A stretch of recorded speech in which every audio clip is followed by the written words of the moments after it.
Mr. Toshio Sasaki, a clerk in the personal department of the East Asia Teamworks, had just sat down at her workplace and was turning her head to speak to a coworker.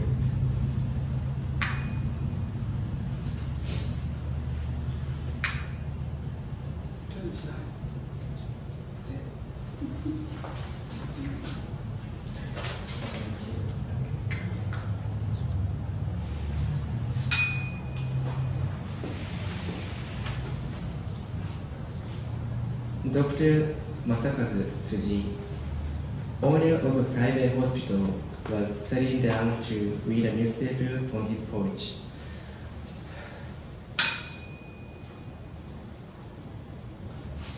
Right on the outside. Outside? Right on the outside. Sure.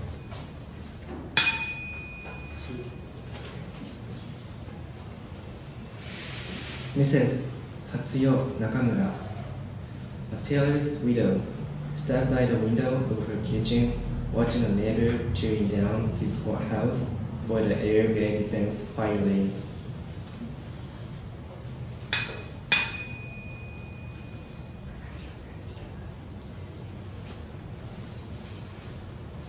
Dr.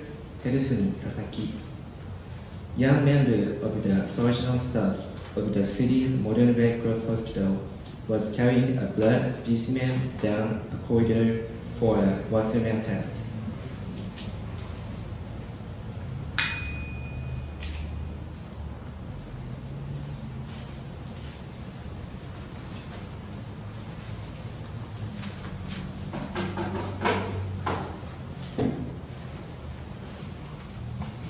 Father Wilhelm Kleinsorge, a German priest of the Society of Jesus, reclined on a cot in his order's mission house, reading a Jesuit magazine. Reverend Mr. Kyoshi Tanimoto, pastor of the Hiroshima Methodist Church, paused at the door of a rich member in a suburb to unload a cart of things for protection from expected B-29 raids.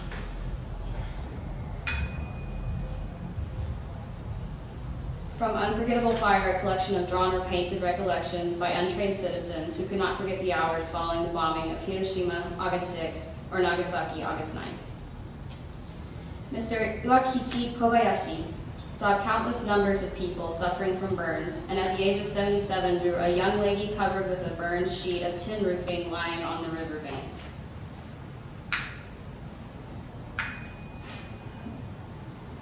Masato Yamashita painted his memory of a young boy, 4 or 5 years old, burned black, lying on his back with his arms pointed towards heaven.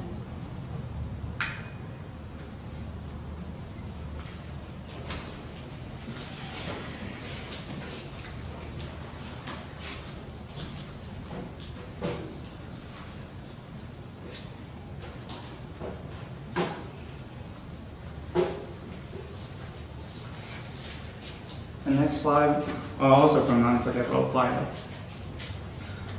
Junjiro Wataoka painted his recollection that the black hair of a women's streetcar driver remained straight.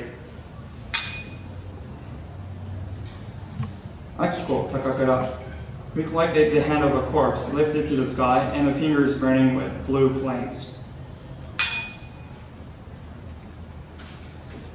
Tadao Inoue painted a girl of about 3 years, bringing water in a can to her dead mother. Kiyoaki Uen, a freshman at the teacher training school who helped to coat survivors' burns with mercurochrome, cooking oil, and newspapers on August 6th. Jun Watanabe, he painted a pile of blackened bodies gathered from the nearby ruins. They were being cremated one after another on the riverbed. Out of the 100,000 killed, all 13 by chance survived to tell or paint their experiences.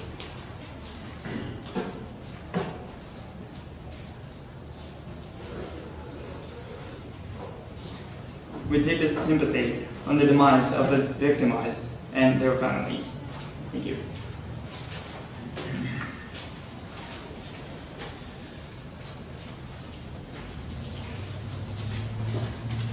Thank you so very much for participating and for helping us do this beautiful ceremony. Thank you. We're very indebted to you. Thank you, guys. It's a hard part of our annual remembrance, but it's an important part because these are not just numbers, and they're people, and they all deserve our thoughts. And so, you know, there's one community in this area that is uniquely qualified to talk about the nuclear bomb issue, and also climate change and a lot of other things, and that's the Marshallese community. You know, as I don't think I have to tell everybody that, you know, the atolls were bombed relentlessly for 10, 12 years in testing, and received radiation such as Hiroshima received many times over. I don't know the statistics are appalling, but anyway, we're very fortunate to have a wonderful Marshallese culture right here in Northwest Arkansas, and we're even more fortunate to have a very wonderful climate activist and just a wonderful person from the community that's going to share a poem with us. So could I welcome? Excuse me, I've got another one page. So we have Christopher Ballows up here. Could you come?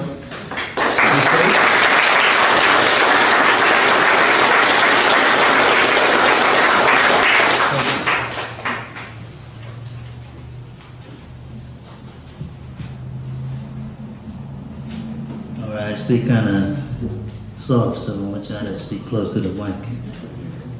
I am fortunate enough to be here, and I just want to say how grateful I am to be part of this. I know the nuclear history we all had shared is very important to me as well. I know for my people, it gets real personal too, because we're still living in those times of pain right now. So I'd like to share something. It took a lot of me just to write.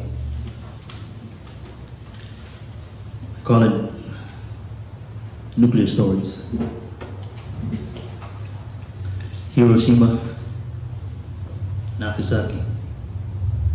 I'm sorry for what had happened to you. I'm truly sorry for my ignorance, my lack of sympathy, my hateful weapons of mass destruction. It blinded me when I was growing up. Blinded me from learning your stories.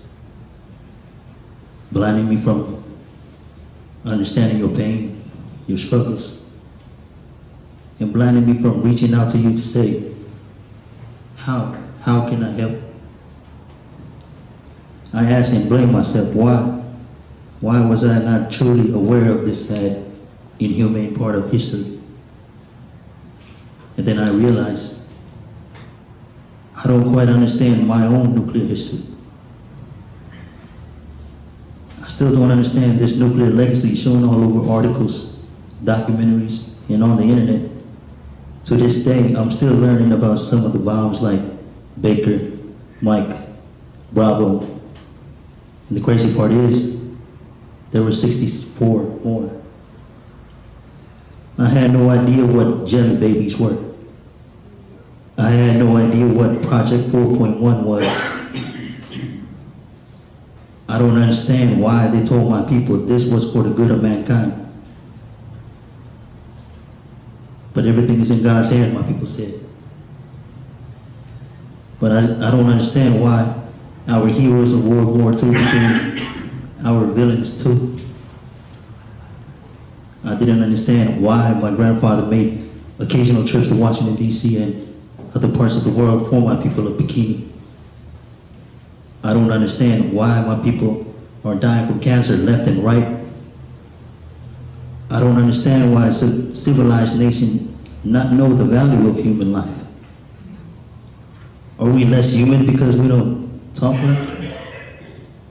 Are we less human because we don't look like you? Did you not see the tears coming down the faces of my people when you took them away from their only home we've had for thousands of years?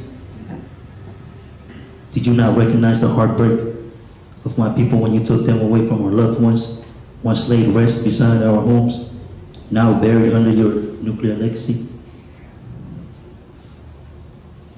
Did you not see the smile of curiosity in those children's eyes in Roanoke when they mistake nuclear fallout with snow?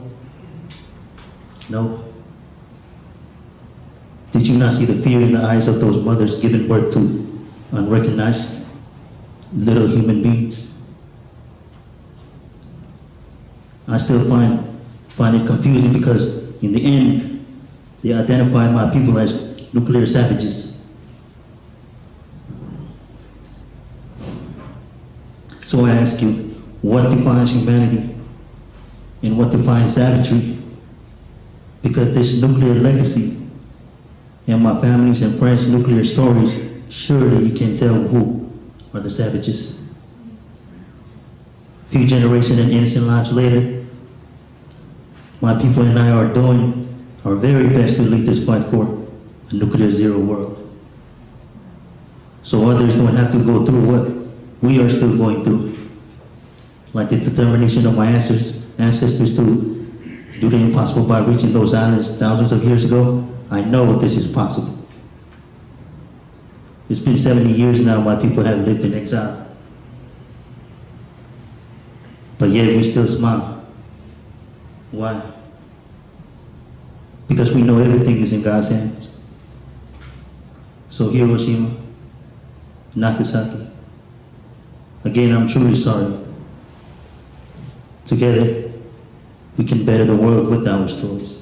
Thank you.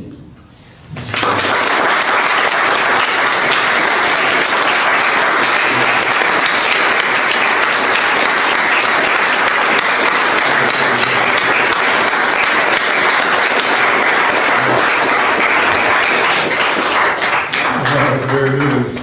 Wow. We're so fortunate to have, keep your eyes open for the Marshallese community. There's a young contingent of activists that are really on fire and over climate and nuclear issues and great allies of the Omni Center. So we're very pleased to have you on board. If you don't know, the Marshallese community has a lawsuit against the United States for violation of the Nuclear Non-Proliferation Treaty as we speak. So that's pending as well. That's a serious deal. Okay, well now we come to our keynote speaker, and this is very exciting. We're very privileged to have a guest all the way from Albuquerque this year, and very, very well qualified to be our keynote this year.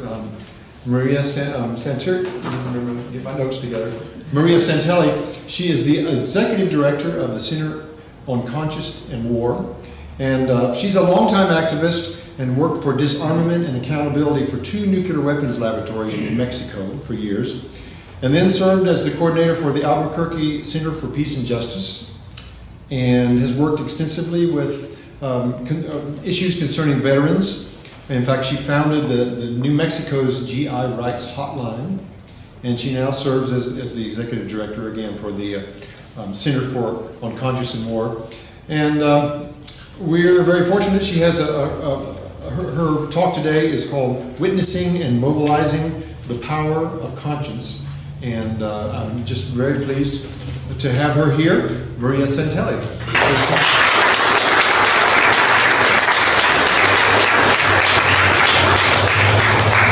Got a lot of stuff. Hello, good evening. It's really my honor to be with you. At the Center on Conscience and War, I'll just give you a little background. We were founded in 1940 when it was quite clear that the United States was going to enter World War II. There were conscientious objectors doing alternative, peaceful, nonviolent civilian service at the time that Pearl Harbor was bombed. So it was quite clear long before the U.S. entered that we had plans to enter the war. We're 76 years old this year, and our work, of course, back then was in the context of a draft. Men who were drafted, who opposed killing. Now, and since 1962, in an overlap with the draft, the Department of Defense has allowed people who have a crisis of conscience in the course of their military service to apply for discharge as conscientious objectors. So that's where the bulk of our work is today. Take a little pause here between myself and this person. I was told it was necessary. I was brainwashed. As a U.S. Army chaplain, I watched on August 6th as the Enola Gay took off for Hiroshima. On August 9th, when Boxcar took off for Nagasaki. I said nothing. I knew hundreds of thousands of women and children would be vaporized, and I said nothing. I was silent. We, all of us, must no longer be silent. Those are the words of Father George Sabelka, a Catholic chaplain and conscientious objector. All conscientious objectors, or COs, as we call them, start like Father Zabelka did, with what's in front of them, with what they're witnessing, what they're doing, what they're failing to do, and then they recognize something more must be wrong. This prick of their conscience then evolves into a realization that all war is wrong. Brian, a Navy officer, writes in his application for discharge as a conscientious objector, as I graduated from flight training in February 2015 to being a winged aviator in an active war-fighting squadron, the reality dawned on me. It became more and more apparent that I could not, in good conscience, continue to aid the American war machine. I remember the distinct image of being at work and sitting in the room where nuclear weapons are launched and questioning why I was even there in the first place. Shortly after Brian's realization, leaving behind a lifelong dream of being a Navy officer, Brian began his process of seeking discharge from the Navy as a conscientious objector. Father Zabelka blessed the atomic bomb crews who dropped the bombs on the people of Hiroshima and Nagasaki. He was a believer in just war theory because that was what his Catholic Church had taught for 1,700 years. And it was what his Catholic leadership in the Army continually reinforced. But it was his conscience that told him no war was just and all war is wrong. And it is the same message that each of us receives from our own conscience. The default position of humanity is that of conscientious objector to war. This is not who we are. Killing must be taught, it must be reinforced continually. In addition to working for the Center on Conscience and War, we're also part of the GI Rights Hotline Network. As Kelly mentioned, I started a New Mexico branch of the GI Rights Hotline. And I speak with people who joined for all kinds of reasons. None of them, not one person, has joined to kill. In our all-recruited, what some would call an all-volunteer military, but what I call an all-recruited military, no one is recruited with the promise that they're going to be able to take another human life. No one joins for that purpose. In fact, very few people join at all. What percentage of the military what percentage of our population is the military? Does anyone know? 1%. That is exactly right. So we've heard we are the 99%. Yes, we are. You're part of another 99%. 1%. When you add veterans to that number, it still only rises to 7%. And some of those men, keep in mind, were drafted, didn't join willingly or willfully. And why do people enlist? What promises are made to people? As I said, they're not made promises to kill. In fact, quite the opposite. Recruiters take great pains to promise these young people, you're not going to have to see battle, you're not going to go to war, you're not going to kill. And then, of course, that's not the truth. But why do people enlist? Why are young people from our communities so heavily recruited? To keep peace. To keep peace, to kill the bad guys. To get a better life. To get a better life. Patriotism. We call it the service, right? Capital T, capital S. What else? College money. One of the biggest reasons. No one is enlisting with the promise to kill. And that's what they're promised. But what is the reality? The reality is 1/3 of homeless adults are veterans. Sexual assault is a reality. 1 in 3 military women are assaulted. That's twice the national rate. Domestic violence is experienced by children and spouses in the military at 4 times the national rate. And trauma, post-traumatic stress, other psychological trauma, suicides, 20 a day. And remember, veterans only make up 7% of the population, yet they're almost 20% of the suicides. 1 active duty suicide every day. Compare this to combat. In the years we have numbers for, 2010, 2011, 2012, and 2013, more active duty service members and veterans took their own lives than died in combat. What's happening here? This is what we call, what we're just now beginning to understand as moral injury. Wounds to the soul caused by a transgression against the conscience. This is from a Marine Corps study. Their condition was more closely linked to an inner conflict rather than threats to their lives. We think about post-traumatic stress, and we call it a disorder, in fact. We say post-traumatic stress disorder, and that might be a thing. Certainly that is a thing for a rape survivor, a hijack survivor, for example, and some combat veterans. To be sure, that hypervigilance, that fear for one's life, fear for one's safety, those things are things that characterize a certain kind of post-traumatic stress, no question. But moral injury is different. Moral injury is the violation of one's conscience, those wounds to the soul. Because again, the default position for humanity is that of conscientious objector to war. To become warriors, soldiers must be trained and conditioned to override natural inhibitions. In combat, individual and group survival, as well as the success of the mission, which is killing, are completely dependent on a soldier's capacity to emulate psychopathic behaviors. Killing is not normal. If killing was normal, if it was good for us, we would be healthy and we would thrive after engaging in it. And that is not the case. And the military knows this better than we in the peace movement, I'm afraid, know this. We in the peace movement sometimes think, those people who join the military, they're different from me. I can't kill. Well, they can't kill either, not without consequences. In World War I, studies have shown, and they go back even further than World War I, but World War I, 5% of people shot to kill. And I hope everyone knows about the Christmas truce. And I also heard a great story about making coffee. They paused and they ground their own coffee in the trenches in World War I, and everyone paused, and that was something they had respect for in the morning. We're grinding our coffee, we're making our coffee, we're not going to shoot each other.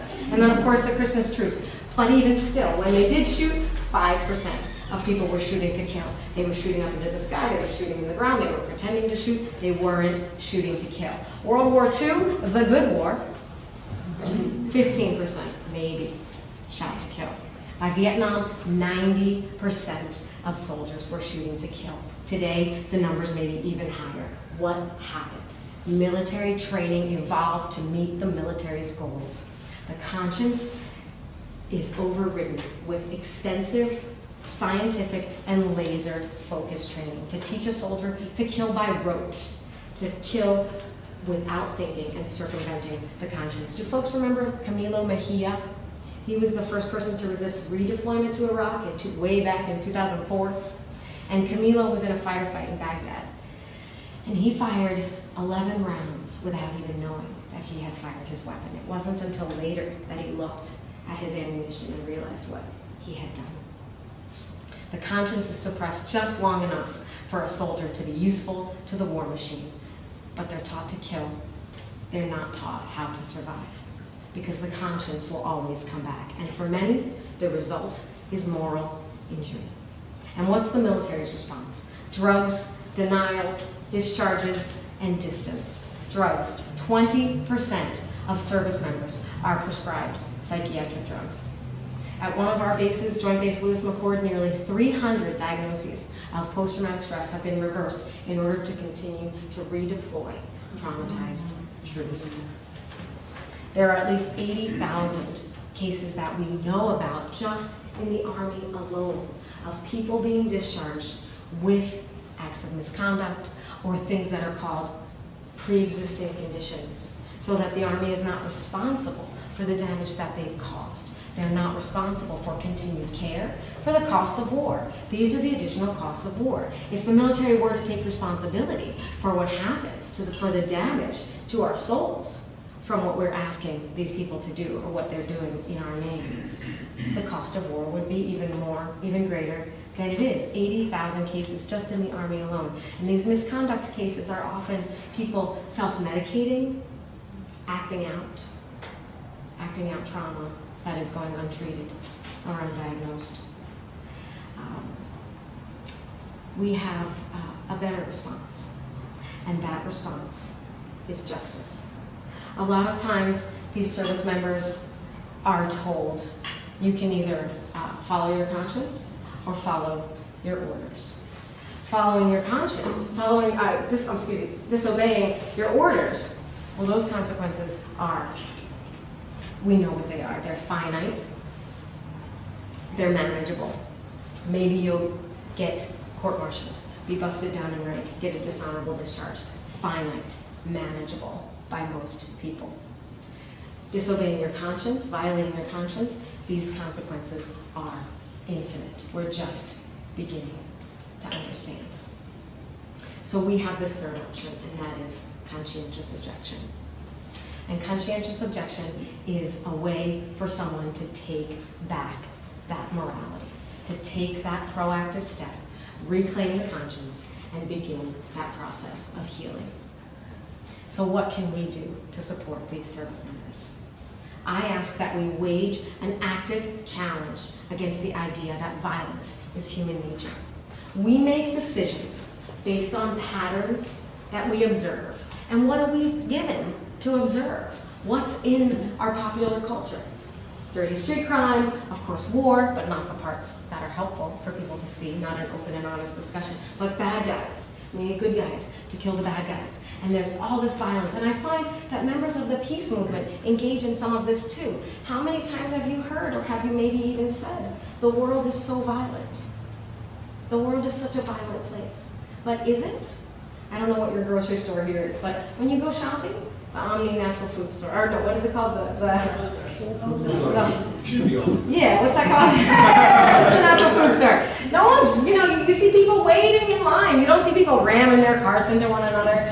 People are cooperating. We cooperate hundreds and hundreds of thousands of times, but that's never been a headline, right? Hundreds of thousands of acts of cooperation witnessed in the world today. Millions, billions. I ride the Washington, D.C. subway on a regular basis. I've never